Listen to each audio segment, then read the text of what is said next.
So I just want to do a quick update here. So this happened, about a week ago. There was an above ground incident explosion in Washington State. And if you go to it, it's very strange. It was an above ground seismic event that was about a 2.7 magnitude earthquake, but it was above the ground. So this is the only article I could find of it in anywhere. Now, if you go to the U.S. Geologic Survey, you can check it out, and the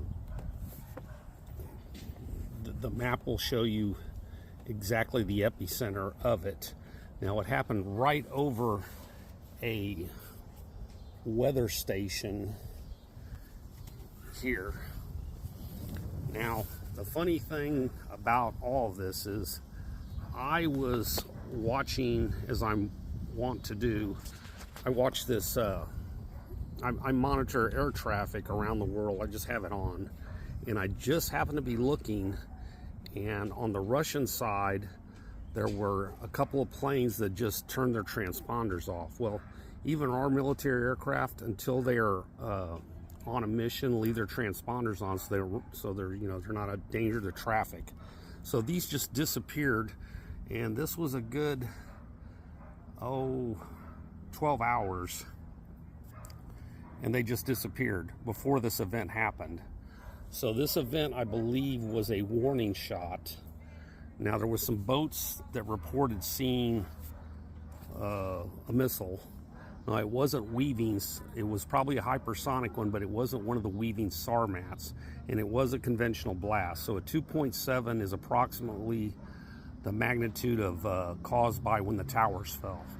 That's the energy. Remember, every order of magnitude is 10 times stronger than one before it. So a 2.1 earthquake is twice as strong as a 2-point earthquake.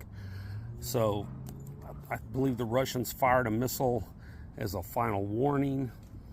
We were gonna give them those shadow missiles, and those missiles require actual U.S. troops to load the targeting data on it. So it would be us firing on them with those Shadow Storm Chaser missiles. And I think this was the last warning they were going to give us.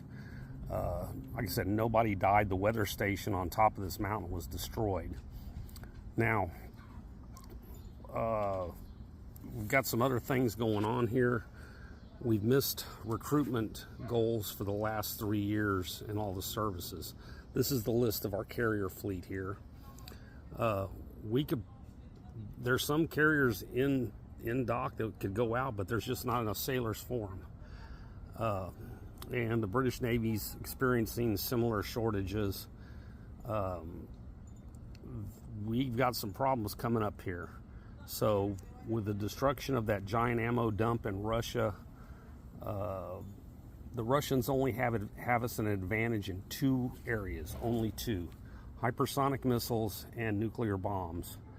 And I believe they're going to hit us with everything they got. So again, I think this was a warning here. Like I said, check out that article I was talking about here. I'd like you to subscribe to 3 channels. I don't get any money off of any of the stuff that I do. These are YouTube channels: the Military Summary channel. Of the 5 channels that I watch a day that are independent, monitoring the Ukraine war, that's consistently the best one. The second one is Canadian Prepper, and the third one is Jeremiah Babe. Jeremiah Babe mainly just talks about the economic pressures that are going on right now. Today was the first time in history that gold hit $2,700 an ounce. It's skyrocketing. Canadian Prepper covers just, he's popularized the term X Day for this event that I believe is soon to happen. And these 3 channels will give you a good summary of everything that's going on. Here's another book I just finished reading, The Dragon's Prophecy by Jonathan Cahn. Anyway, time is short. You got about 14 days to prepare. Please do it. Thank you. I'm out.